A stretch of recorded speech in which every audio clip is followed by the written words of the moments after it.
داریم. اوکی همه چی ردیفه. آره اولین ویدیومه. پلن که می‌خواستم یه صحبت کوتاهی بکنم راجع به اینکه چه روم اومدم، چی کارا می‌خوام بکنم و کلا بچه‌ها با آشنا بشن. من میلادم، عکاس، تدوینگر، فیلمبردار. هدف من از زدن این کانال این بود که حس و حال و اون چیزی که میبینم و اون چیزهایی که برام جالبه تو قالب ویدیو بسازم و باهاتون به اشتراک بذارم.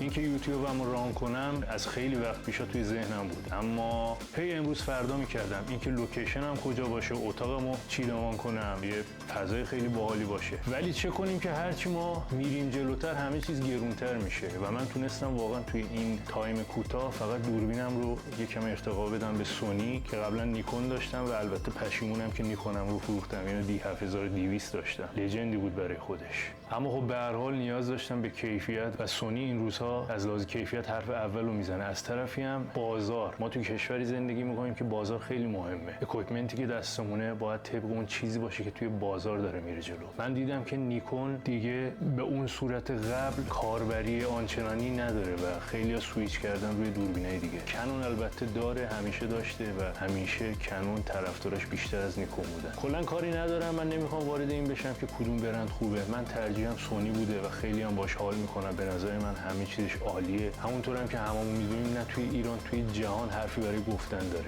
خلاصه این شد که منم آپدیت کردم، تونستم دوربینم اوکی کنم. حالا یه سه چیزام از قبل داشتم ولی بازم توی این مسیر میدونم که خیلی چیزها نیازی که رفته با توجه به اینکه همه چیز روز به روز داره گرونتر میشه باید آپدیت بشه. ولی این توی مسیر هی منو به عقب میروند که کانال یوتیوبمو نزنم یا همش افکار مزاحمی که این کارو بکن اون کارو بکن، کار نکن، بذار همه چیز اکویپمنت تکمیل شد برو کانال تو بزن. ولی از اونجایی که من آدمیم که دوست دارم به قول معروف یه دیسکوگرافی، حالا برای کسایی میگن که تو کار موزیکن یه تاریخچه‌ای از خودشون میدن بیرون، من توی ویدیو هم همین تفکر رو دارم. دوست دارم فیلموگرافی یا اون فیلم‌هایی که ساختم، اون ویدیوهایی که ساختم از اول تا اونجایی که زحمت کشیدم براش همش داکیومنت شده باشه. همین الانش هم همش به خودم میگم که دیر شروع کردم، باید چندین سال قبل حتی با گوشی استارت میزدم. ولی خب به هر حال آدم از یه جایی شروع میکنه و هیچ موقع اون شروع کردن دیر نیست. به هر حال همیشه برای خودم جای سوال داشتم که کی شروع کنم، چه وقت شروع کنم، چه جوری شروع کنم.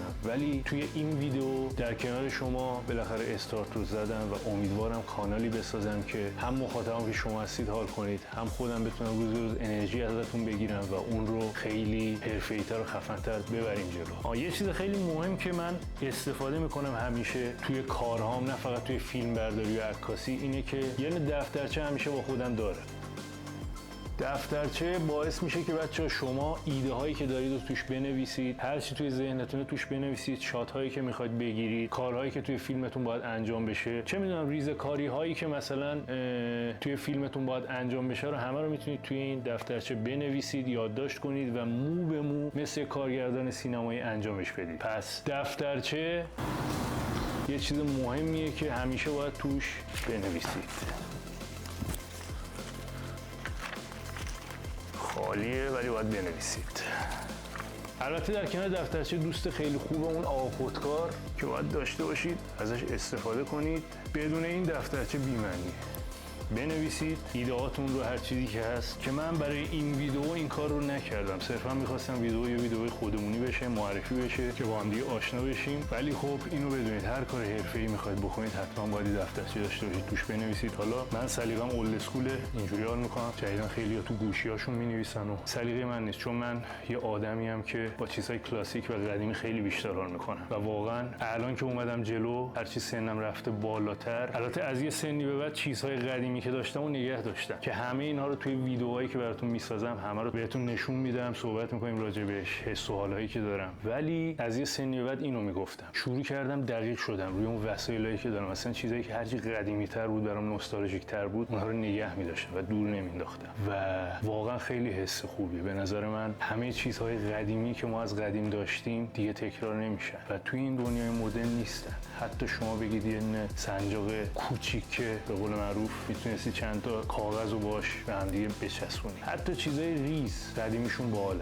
حتی عکسای قدیمی، حال و هوای وینتیج، اینجور چیزا خیلی باحاله و من حال میکنم و راجع به همشون باهاتون صحبت میکنم. طریق عکاسیمو باهاتون به اشتراک میذارم، اینکه با چه ادیتایی حال میکنم، چطوری حال میکنم، ادیت‌های خودم رو براتون به اشتراک میذارم، پریست هامو میذارم که میتونید در صورت لزوم ازم حمایت کنید و بخرید. همشو اینا رو براتون میذارم و امیدوارم که با من همراه باشید و بتونیم با هم دیگه این کانال رو به خوبی و همون جوری که هست ببریم جلو. خیلی چاکریم، دمتون گرم، میبینمتون.